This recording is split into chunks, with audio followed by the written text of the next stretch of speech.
Okay, so right off the bat, Judge Boyd is confirming whether the defendant has officially entered a plea. This sets the stage.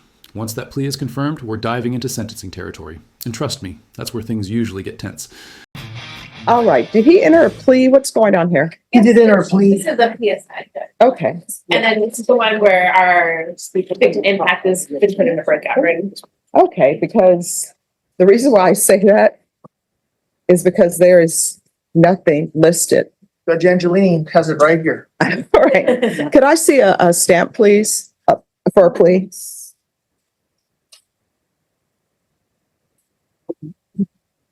I don't want to. I'm a cook. And Mr. DeLeon, did your client enter a plea of no contest? He did, Your Honor. All right.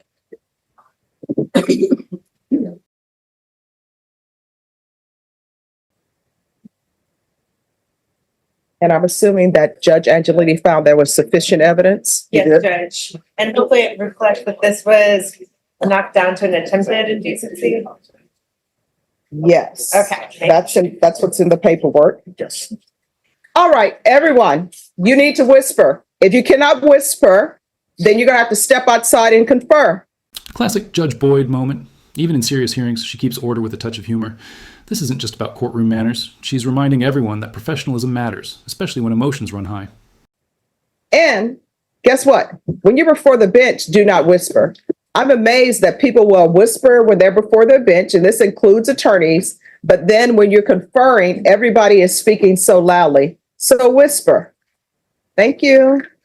It makes it easier for the court reporter, and it makes it for a great Friday Eve. We're trying to bring joy, right? All right, court is calling 2023 CR 0329, State of Texas versus Zachary Sanchez. Could I have parties announced for the record for the state? Ally Jackson. Defense? Michael DeLeon for Mr. Sanchez. And are you Mr. Sanchez? Yes, ma'am. And Your Honor, just a reminder that our victim's in the breakout room. All right.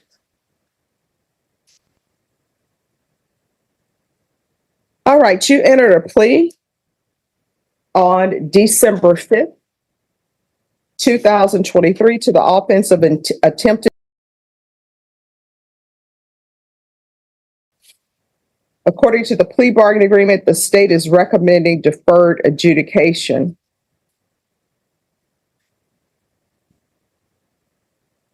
Let's go off the record for a moment.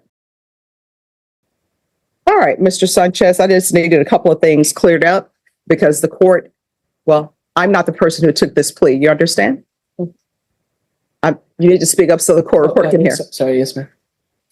All right. So according to the plea bargain agreement, the state is asking that your community supervision be for a term of 5 years. Did anyone want to speak to the length of community supervision, state, Not to the state, we just feel it's appropriate, Your Honor. defense? Judge, I would just ask for it to be 4 years deferred, and I know a fine wasn't listed in there. I would just, when I'm stepping ahead a step, but he works as a cook at Pluckers. So he doesn't make all that much money. I'm asking maybe if the fine can be probated or be relatively low. Okay. And what is the court cost in this case, please?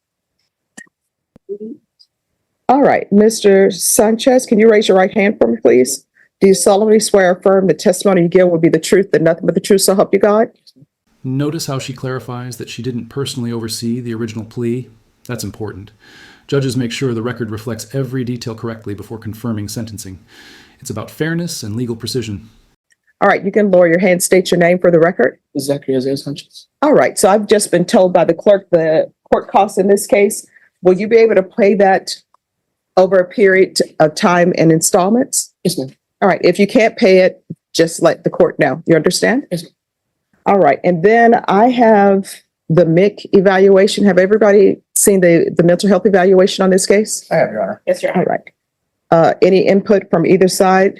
No, Your Honor. All right.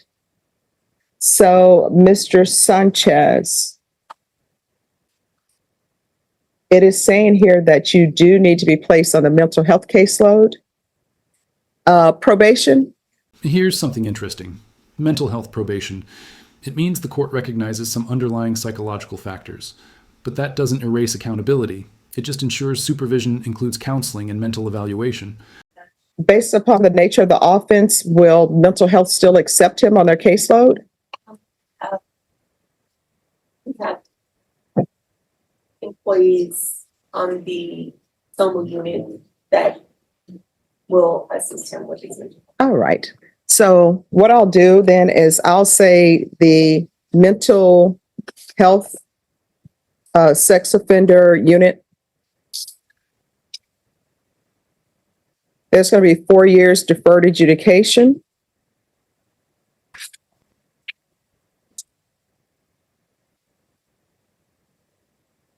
Chapter 62 compliance. No contact with the complainant in the case. There should be regular reporting by Zoom or in person. There's to be regular UAs. Proof of employment within 30 days. There's to be no employment as a health care provider or with minors. There's a request for community service hours, but because of the nature of the offense, there's no community service hours available for you because no one has insurance to do that. You understand? There's to be no unsupervised contact with minors.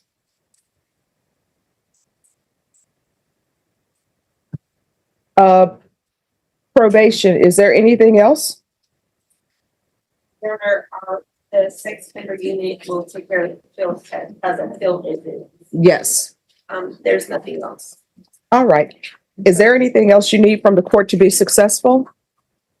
If there's something else you need, now's the time to let me know. No, it's fine. It's fine. I did make sure you did something. Nothing, Your Honor. All right. Thank the court.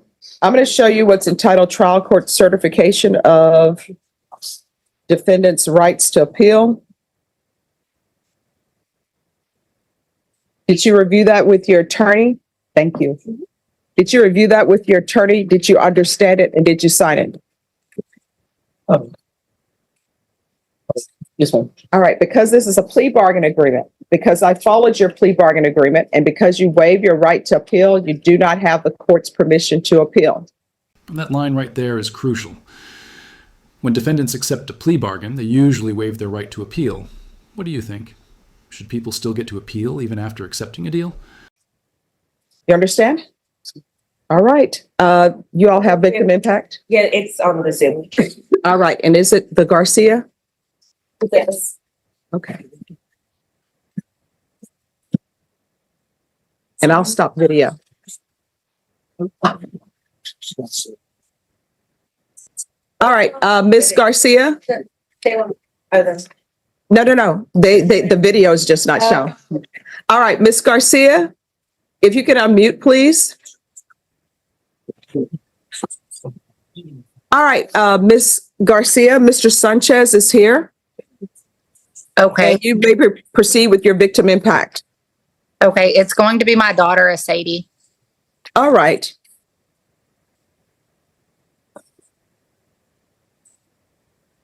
Go ahead. I'm holding. Okay. Zach, I don't know what to say. I could tell you that you ruined my life and how messed up I am. Or I could tell you I forgive you for what you did. Wow. This is the heart of the case. So the victim's statement, it's raw, painful, and incredibly powerful. You can hear the conflict between anger and forgiveness. And for Judge Boyd, moments like these define justice, not just by the sentence, but by the healing that follows. I don't know how to feel. I'm angry. I'm angry because I didn't deserve what you did. You were supposed to be there to protect me. You were my family. Family doesn't do that. I needed you most when I was there. I thought I was safe, but I was wrong. Since that day, I've never been the same. I don't go out or wear shorts like I used to. I can't sleep and still have nightmares because of what you did. I can't stand when people touch me anymore, and I can't even let my 9-year-old brother touch me. You turned me into a person I never wanted to be. You turned me into someone who doesn't go to places, into someone who can't be alone in a crowd, into someone who can't stop shaking and who takes pills to be happy. I wish you could explain to me why you did what you did. You took my family away from me. My aunt doesn't want to look at me anymore, and my cousins don't believe or trust and can talk to me anymore. I kept it a secret for so long because I knew what my family would do. I understand that you are family, and I love you. I would never make something up like this. Why would I make something up like this? I knew as soon as I opened my mouth that my family would be gone and I would never be the same. You took everything from me, and yet I still forgive you. I forgive you for me to move on in life. I love you. All right. Thank you so much for coming in. Thank you. Thank you, Judge. May we be excused? Yes, if he'll just remain and speak with the probation officer. All right. Thank you.